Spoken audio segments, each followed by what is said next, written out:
live, family.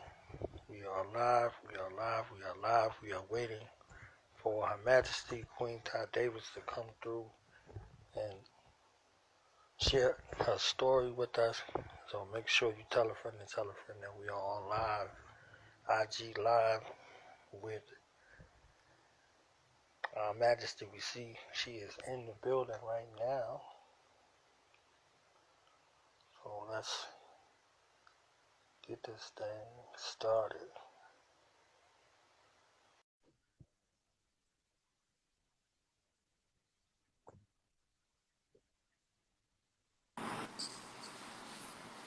She is here. Okay. Okay. This is not clickbait, family. This is really happening right now. You understand? Like, it seemed like I asked her to the prom like 27 times. You understand what I'm saying? She wanted to see if I was worthy of her time and attention, and she wanted to see if I could dance for her. So she said whether or not she would go with me to the prom / interview here today. So I get the opportunity to welcome to the stage, welcome to the microphone, welcome to the interview, welcome to the Knowledge Video IG Live, the Queen of Fun, the Doctor of Delight, the amazing magic of improv, the cougarologist. You understand what I'm saying? We be cubbing. Y'all can find her on hashtag We Be Cubbing out here. You understand what I'm saying? The reformer, the regenerator, the definition, the Stella of the Groove of 2020, the award winning, the insatiable, the magnetic, powerful mastermind, Queen Ty Davis in the building. Welcome to the show. Hey there, thanks for having me. How are you? So I'm amazed. This is interview number 4 for me right now, today. Oh, today? Yeah. Yeah. Okay, been busy. Yeah. Just wrapped up not too long ago with the funny man, comedian CP. And before that, it was my brother Ryu. So a couple other things going on. But we got Our Majesty in the building. We got royalty in the building. How you feeling today? I'm good. Thank you for asking. I don't know about royalty, but I appreciate that. We manifesting. Okay, I was one of those lucky recipients that got to see you on your live yesterday in manifestation mode. You understand what I'm Okay. saying? So I titled this, manifestation. You see what I'm saying? The journey to manifestation, because you walked us through some journeys, and you have taken some of our great minds and people through a journey. So we get a chance to hear a little of your journey over here on Through Knowledge Radio. Well, I So thank you so much for even being interested enough and, wanting to speak to me. So I appreciate it. I'm happy to be here.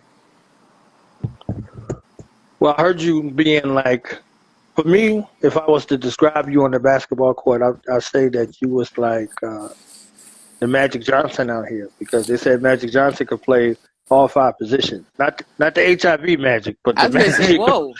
the Magic on the court. You understand what I'm saying? Like he could play all 5 positions, and I saw you play all 5 positions, and the 6th man, and the coach, and the referee at times. You see what I'm saying? Like, so it's like wherever you need me, and I could just take over the game and score 80 if you need me to, because I can do that shit too. You see what I'm saying? So I've seen you in a multitude of ways, and I'm so thankful that I got a chance to see you uh, on stage and off stage, so to speak. You see what I'm saying? Because on stage and in interviews and other things, you get a chance to learn about people. But your accessibility lately has been like very, very warm, very inviting, and very healing for a lot of us. You see what I'm saying? So I definitely wanted to sneak in there while I could, what I'm saying, get a little moment, because once everything open back up, people are gonna be gone. They'll be like, nigga, what's up, man? What's Instagram? You understand what I'm saying? Like, what's that? I don't even know what that is. You see what I'm saying? Definitely want to, take a moment.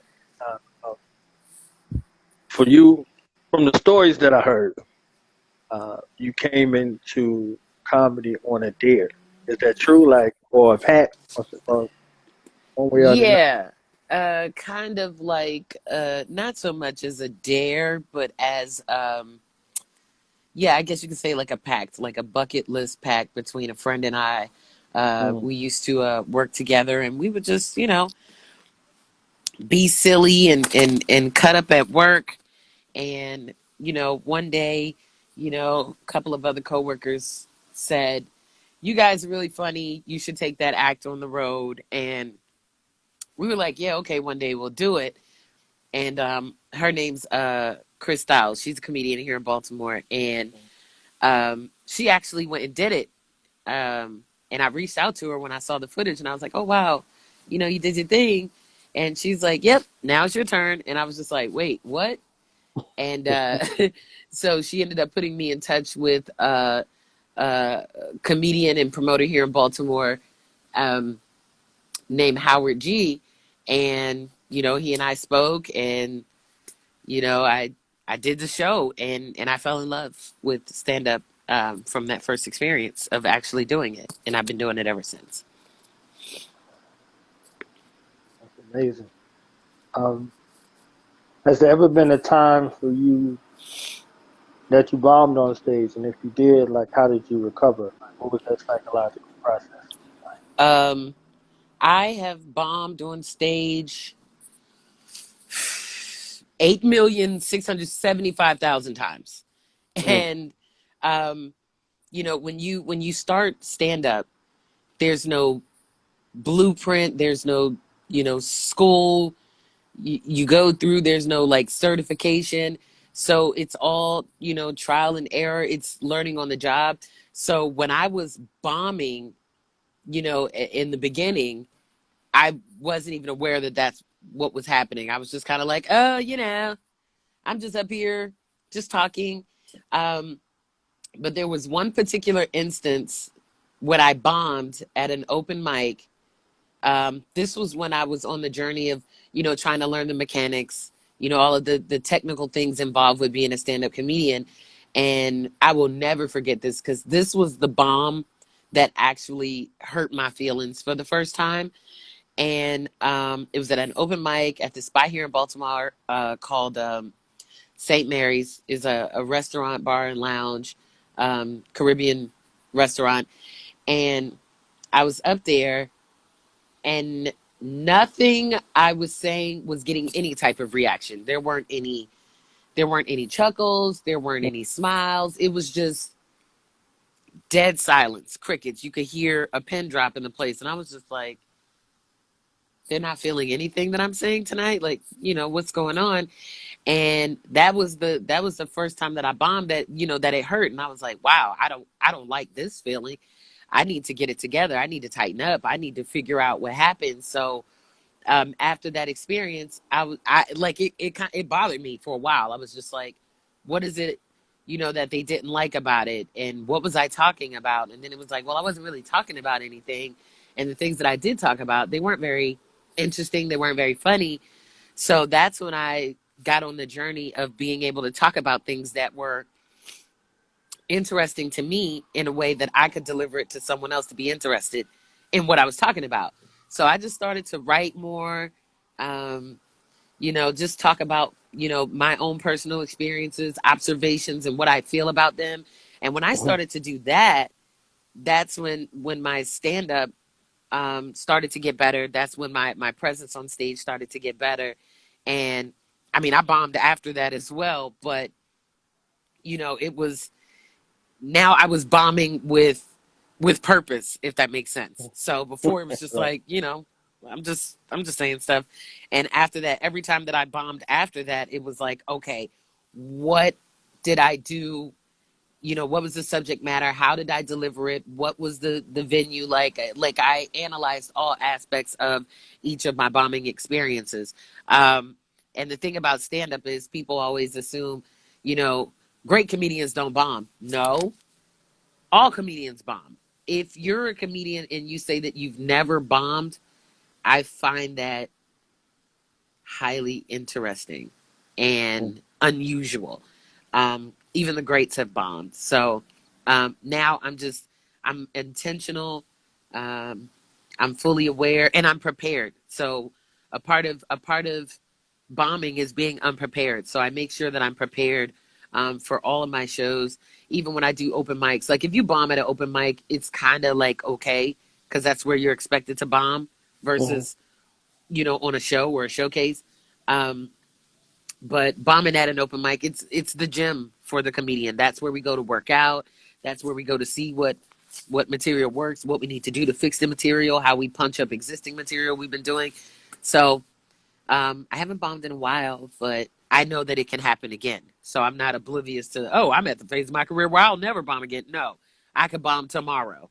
I could bomb tonight. So just being aware and purpose driven with what I'm doing, it keeps me from that. But it's humbling. It's definitely a humbling experience. Now you had a unique growing up experience. Like you was like the experiment of all experiments. You was a military child. Yes. Yeah, I spent 17 years in the military, and I never had a chance to interview my children to find out what their experience like. Me dragging them by their ears or their behinds from one place to the next place, because the military for me was like a long ass one night stand. Like you go, you meet people, blah blah blah, whatever. You blink, you open your eyes, you in another place with a whole bunch of new people again. So you like always the new guy coming to some place. So I don't know what it was like for my children. It was like, hey, how you doing? As soon as you get comfortable, it's time to go, or you got to go to war or some other shit. You see what I'm saying? I don't know what that Yeah. experience was like for my children. So what was it like for you going from place to place and being the new girl and all of that and readjusting every time? It was sometimes were difficult. There were more great experiences than not. Being the child of military parents, one of the benefits was I got to travel and I got to see parts of the world in my formative years where some people may have never traveled and been anywhere. Of course, it's kind of emotionally taxing when you have to uproot yourself from people and places that you've known and your friends. um, the good thing about it was is when I was uprooted and having to move and travel, um, I was surrounded by people that knew the experience, so it was a shared trauma. So like you had a trauma bond with those people because I went to Department of Defense education schools where all of us were, Yes, children of, yes. military people or contractors. So we knew the life. And so that made it easier to cope and deal with. But I love having that experience because I got to see and do things. And I also grew up in a very diverse background of people. So I grew up around white people, black people, Asian people, so that those are the benefits of it. Now, like, do you remember some of the places where you were? Like, I know it says you were somewhere down south. You were in Germany for a while, things like that. Yeah, I mean, I was born and raised in Fort Bragg, North Carolina, which is the military base. Fort Bragg is in Fayetteville, North Carolina. Um, I I'm right down the spent street. I spent probably about 13 years there. And I had to, leave and come live in Baltimore and go to school in Baltimore for a year when my mother had to deploy overseas for a year. Um, and then I left North Carolina and we moved to Germany, Hanau, Germany, and I lived there in Hanau, Germany for 3 years, which is where I graduated high school. And when I left Germany, I left Germany and came back to Maryland, where I went to the University of Maryland, College Park, um, for a little bit, and then I dropped out of school and I went and moved to Fort Stewart, Georgia, which is in Hinesville. Yeah, It's about 45 minutes or so from Savannah, a couple yeah, hours from Atlanta. And then when I left Hinesville, Georgia, is when I moved to Baltimore, which is where all of my family is located. My cousins, my aunts, my grandmother, my uncles, like everybody is here. This was the central hub of my family, and I've been living in Baltimore for uh, like 19 years now, like 19, almost 20 years now, and this is where I started my comedy career. yeah. That's a heck of a journey going from these places. Like, yeah, I A lot of these places that you named, you know, props to you for 13 years over this place. That's where I'm at now, near Fort Bragg in Fayetteville. So, like, 13 years in this place, that had to be an experience for you. Yeah. I was in Germany twice, you know, uh, and then I started off in upstate New York. Then I went to um, Germany. Then I went to Texas. Then I went back to Germany. Then I went to Washington. But I was in these other places, Georgia and the like for training and all kinds of stuff. So yeah.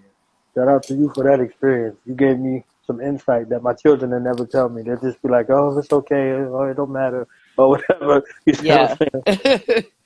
I mean, Yeah. it was every experience has its ups and downs. So, but overall it was, you know, it was great. My childhood was great. So how was this superhero character born that is saving the world? You know, one cub at a time. Okay. Um I mean, when I started, stand up, I think most stand ups, when we started, we didn't have a plan, we didn't have a set, right? Mm, And the way that I developed my set was one day I was at an open mic, and the demographic that I was in front of, it was like a lot of um, college kids, men and women, that went to the college here, Morgan State. Um, so it was like a younger crowd.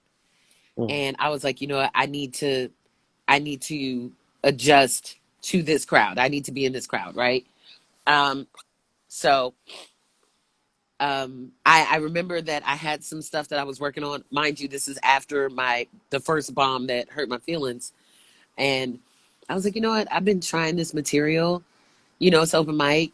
Let me try here and see, how it goes. And what I did was, when I delivered the material, I delivered it um, in the perspective, in an appealing way of the demo that I was in front of. So you figure, the crowd was, like anywhere from like 20 to like 25. mm, So it's like I need to speak their language, um, so that what I'm saying translates to them. And it was packed. It was a packed room. It was sold out, and I just started to talk about the material, which was based on, my actual personal life experience with having dated a younger man for the first time, that, probably within that last 12 months. So I just started talking about the experience, and the crowd loved it. When I ended up getting off stage, the reception was like, they were clapping, they were cheering, and I was like, whoa. I was mm. like, I had never had that reaction before. And I was like, okay, I need to stay in this pocket right here. So that's when I started to develop that material into creating a set. So I went from 5 minutes to 7 minutes to 10 minutes to, so I just built my set based on that subject matter alone of being a cougar. And I think that the reason that people found it so appealing is because it's not often that women are so outspoken about Right, dating in the reverse perspective. Like, usually it's like when a man dates a younger woman, it's like, oh, okay, that's a societal norm.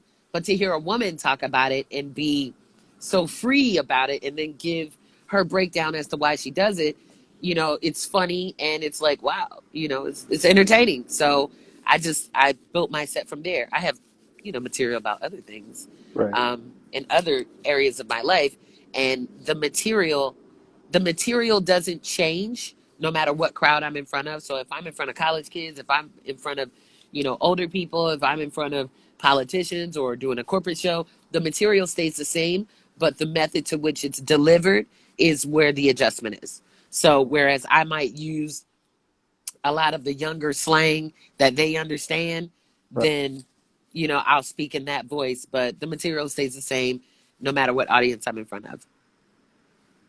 That's amazing. That is amazing.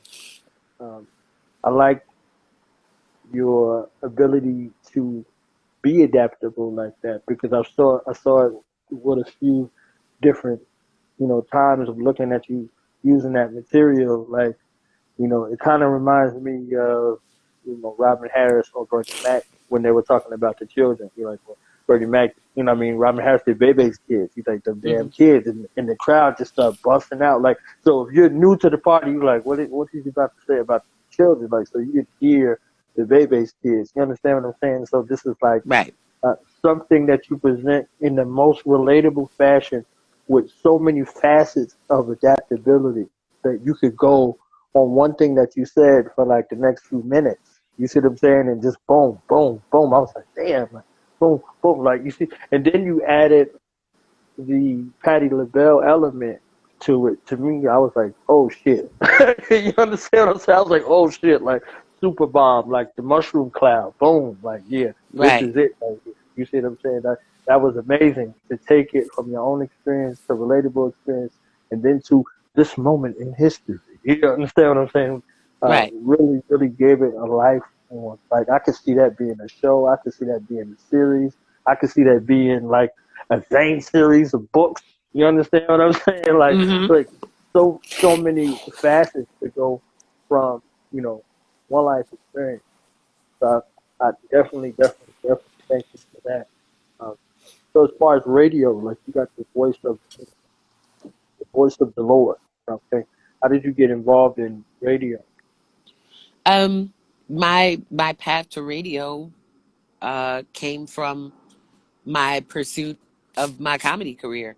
Um, I used to go to this comedy show, which was every Monday night. It was called Monday. It was called Monday Night Comedy Jam. Yeah, Monday Night Comedy Jam, something like that. And so they have a DJ, they have a audience or whatever. And I remember one night I was there. I had never performed there before, but I would always go. That's where the comics would go. We would hang out and do show. And there was a DJ there, and he was a DJ on broadcast radio here in Baltimore. And um, one day he just came up to me and he was like, "Aren't you a comedian?" And I was like, "Yeah." And he's like, "Well, when are you going to do the show?" And I was like, "I don't know. I guess, one of these days." And he's like, "Oh, okay." And so we just kind of talked and got acquainted. So he had a radio show on DTLR radio. And two other comedians that I know, the one who ran the Monday Night Comedy Jam and another young lady, um, they were co-hosts on his show. And one day I went to the studio. Sorry for the noise. I'm sitting on the balcony and the wind is blowing. Um, so one day, I had a show. We were all on a show together, which was in DC, and we were gonna, ride to the show together. So I went up to the studio just to, hang out and wait for them to finish the show. And um, he was like, "Hey, why you sitting here?" He was like, "Come in the studio with us." And I'm like, "All right, cool." So I go in the studio and I'm just kind of, looking around, just watching and seeing what they're doing. And there was a point in whatever the conversation was, I can't remember. There was a point in the conversation where the host of the show, the DJ that I know, he pushed the mic into my face and he's like, "What do you think, Ty?" And I was just like, I think, XYZ. And that was that. So then maybe like a couple days later, I was off work because I was still working. I still had a full time job, and I was off work, and I was like, "Hey, what you guys doing, today?" And they were like, "Oh, nothing, just doing radio and maybe hit a show or something afterwards."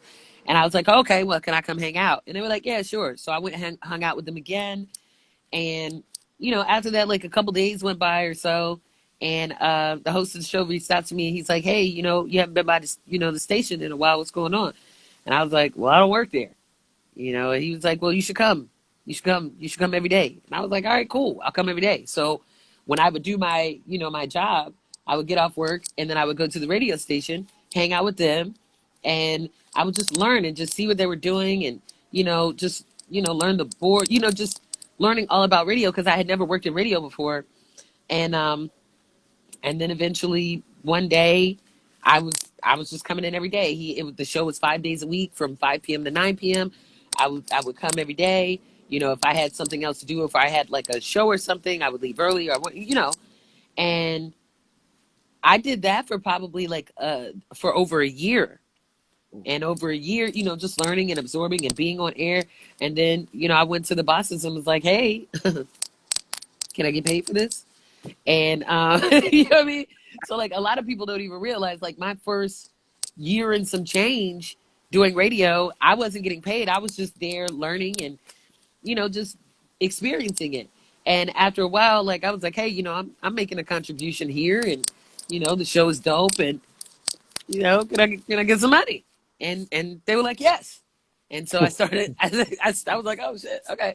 So I started to get paid, which was cool, and still developing and making connections and relationships with people in radio.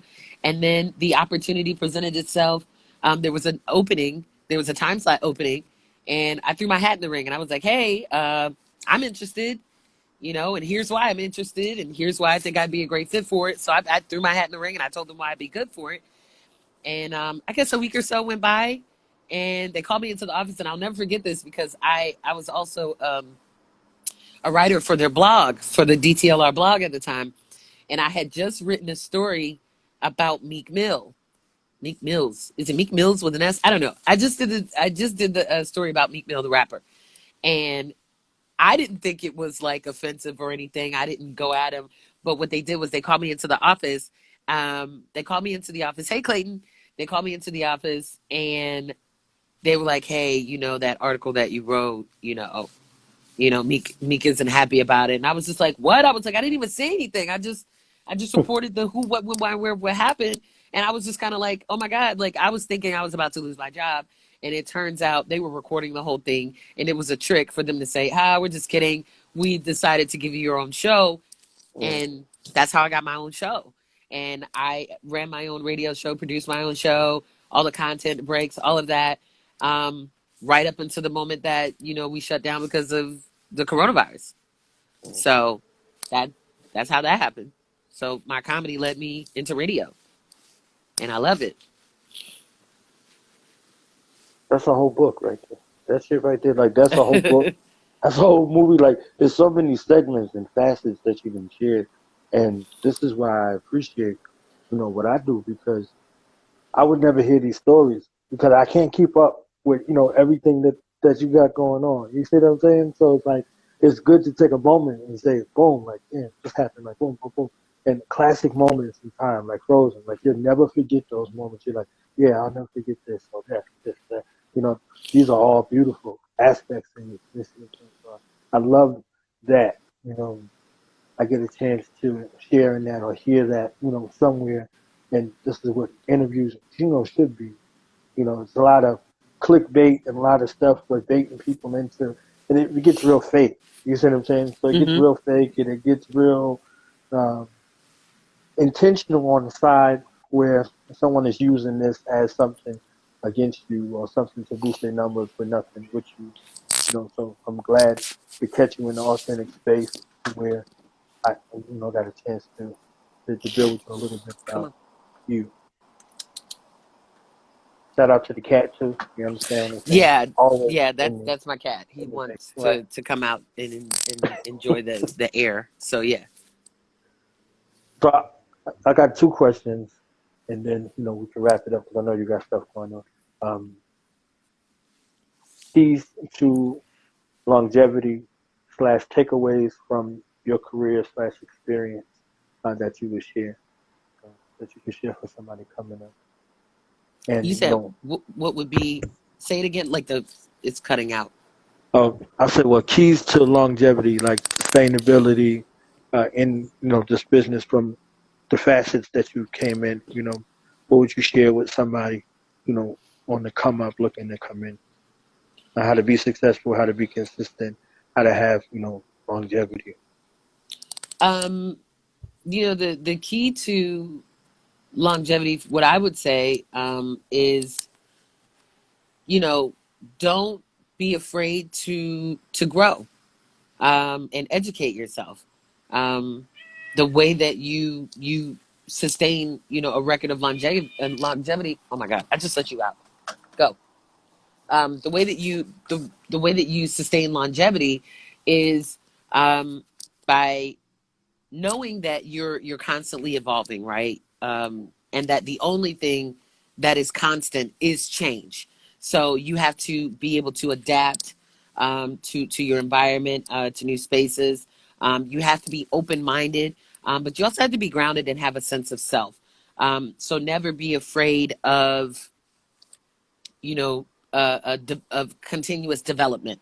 That's something that I've done. I think that's what a lot of the greats in any field that they're in do. I mean, like with the whole pandemic situation, comedy clubs being shut down, us, comedians not being able to go out and get on stage, but we have $1,000 phones and devices that we own, and we have an audience of people that are hungering for entertainment. So utilize that. Learn how to use your social media. Create content for the people that follow you to look at that may not even be in your local area that can they can stay connected to you. So just be willing to adapt, be willing to grow, and know that evolution and change aren't bad things, but they're necessary components to life and to your career, and you can apply that to anything. I love it. I love it. The last question. Um, what can we look for, next from you? Like, what are some of your goals that you can share with us? We seen your manifestation visionary plan. It's remarkable yesterday. And if you missed it, I guess you missed it. You understand? But Yeah. as far as some of the goals, aspirations that you could share with us, in this moment, what's next for Queen Ty Davis? Um, I mean, I aspire to, of course, continue my comedy career when clubs and things like that start to open, which they are. But I'm not ready to travel and go out yet. But when I am, of course, I'm going to resume my stand up comedy career. I'm working on several projects in terms of writing, which are books, screenplays, television series that I'm working on developing, and also creating content for my social media followers, things that I can, do for them. I also have my own podcast. It's called the Lost and Found Podcast. So I'm going to be getting back active with creating more episodes. I created 2 episodes, and then the pandemic happened, and I just was like, okay, well, I don't feel like doing that, but I'm going to get back to producing content for my podcast. So the Lost and Found Podcast, there are season 1 and part of season 2 episodes available for people to go and binge listen while I'm gathering together content to go back and do that. So, um, you know, I've got lots of stuff swirling around in my head, lots of projects and things that I'm going to do. Um, Rodney Perry, one of my OGs in comedy, says that you should always, remain kinetic. So no matter what I'm doing, I'm going to constantly keep moving and keep making content and things that people can enjoy, and also for them to know me. I've got my YouTube channel. There's stuff on there that people can go check out, interviews, stand-up clips, my social media. So, I'm just going to keep creating. I love it. I'm waiting for the books and the movies. Be all in it. All in it. And I'm be that old ass man that grabbed the microphone from that young man. Like, give me that damn microphone. You don't even know this lately. Okay, we go back to 2020. God damn it. Queen Ty Davis, has been a pleasure. It's been an honor. Before we go, social media links, where people can find you, book you, how they can support you. Um, Um, yeah, well, thank you for again, taking the interest and wanting to talk to me. I really appreciate it. Anybody watching that doesn't follow me, that follows you, you can follow me on Instagram, comedian Ty Davis. My Twitter handle is comedian Ty Davis. My Facebook page is comedian Ty Davis. So all of my, information about what I'm going to be doing, what I have coming up is primarily posted on Instagram, and it blasts to those other platforms as well. So if you don't follow all 3, it's fine. I have a website that needs updating, comediantydavis.com. My YouTube channel, Comedian Ty Davis. My podcast, Lost and Found. You can search it on Google Play, Apple platforms, or Anchor. You can just put in Ty Davis and you can find me that way. But yeah, so I'm out here in these internet streets, and that's where you can find me. I love it. I love it. Thank you for your time, and hopefully you'll come back and bless us one more time. Well, thank you again, and I hope that you stay safe and be blessed. All right. Enjoy your day. Thanks, you too. All right. Peace. That was comedian Ty Davis. Shout out to everybody who came in and was on this journey. Tell a friend to tell a friend. Do Knowledge Radio, IG Live. Peace.